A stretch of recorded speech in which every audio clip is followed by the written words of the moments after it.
Subscribe करें हमारे YouTube channel को और बेल आइकन को प्रेस करें हमारे लेटेस्ट वीडियोस को देखने के लिए।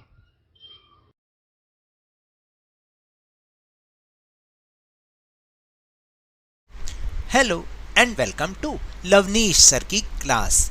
आज की ये शिक्षा निदेशालय राष्ट्रीय राजधानी क्षेत्र दिल्ली की वर्कशीट नंबर 11 जो कि कक्षा छठी के विद्यार्थियों के लिए है। यह ली गई है जेनेरिक विषय से, जिसमें हम सामाजिक विज्ञान पर आधारित वर्कशीट को समझने का प्रयास करेंगे। और देखिए, पिछली वर्कशीट की तरह आपको याद है ना, पिछले सोमवार को भी भारत का राजनीतिक मानचित्र आया था, जिसमें हमने कुछ राज्य और उनकी राजधानियों को समझा था और मानचित्र में वो राज्य कहाँ पर हैं उनको चिन्हित किया था। तो जैसे पिछली बार 6 राज्य थे, इस बार 4 राज्य हैं। इनको भी आपने चिन्हित करना सीखना है, यानी कि देखना है कि उनकी लोकेशन कहाँ पर है और उनकी राजधानियाँ याद करनी है। बहुत ही आसान है, क्योंकि मैंने पिछली बार भी बताया था, मानचित्र को अभी से सीखने का फ़ायदा ये है कि जैसे जैसे आपकी क्लास बढ़ती जाएगी, सामाजिक विज्ञान में आपको उतना ही ज़्यादा फ़ायदा होता जाएगा, क्योंकि ये मैप हर क्लास में आते ही आते हैं। तो चलिए बिना समय गंवाए शुरुआत करते हैं मेरे साथ और समझने की कोशिश करते हैं। नीचे दिए गए मानचित्र को देखिए एवं चिन्हित किए गए राज्य एवं उनकी राजधानी के नाम लिखिए।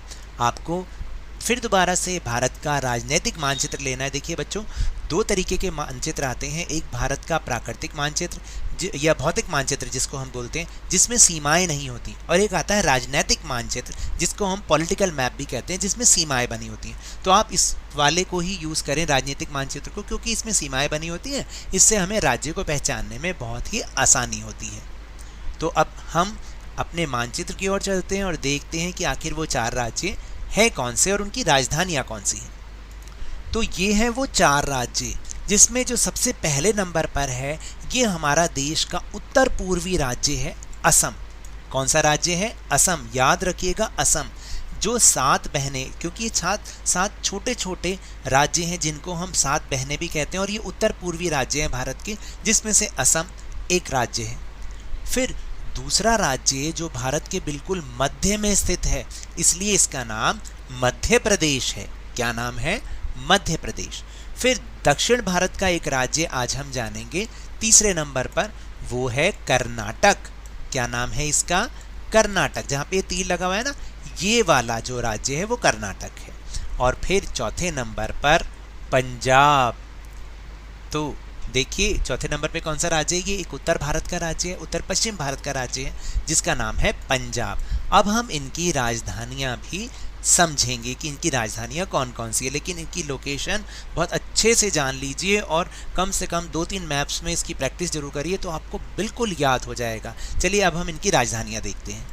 तो ये है वो राज्य। सबसे पहले असम था, इसकी राजधानी है गुवाहाटी। क्या नाम है इसका? गुवाहाटी। फिर दूसरे नंबर पर मध्य प्रदेश था, जिसकी राजधानी है भोपाल। फिर तीसरे नंबर पर कर्नाटक, जिसकी राजधानी है बेंगलुरु। और चौथे नंबर पर पंजाब, जिसकी राजधानी है चंडीगढ़। देखिए, हरियाणा की राजधानी भी चंडीगढ़ है, इसलिए पंजाब और हरियाणा दोनों की जो राजधानी है वो है चंडीगढ़। तो ये तो थी आज की बहुत आसान सी वर्कशीट। तो मेरे इस तरह समझाने से अगर आपको थोड़ा सा भी समझ में आया हो, तो इस चैनल को ज़्यादा से ज़्यादा सब्सक्राइब कीजिए, लाइक कीजिए और बहुत ज़्यादा शेयर भी कीजिए। और हाँ, मेरे साथ इसी तरह आसानी से वर्कशीट को समझते रहिए, लेकिन ध्यान और मन लगाकर पूरी मेहनत और लगन के साथ, ऑनलाइन ही सही, पढ़ते जरूर रहिए।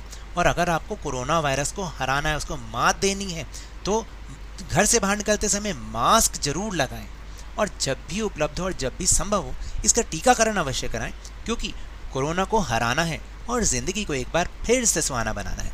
इसी उम्मीद के साथ बहुत बहुत धन्यवाद।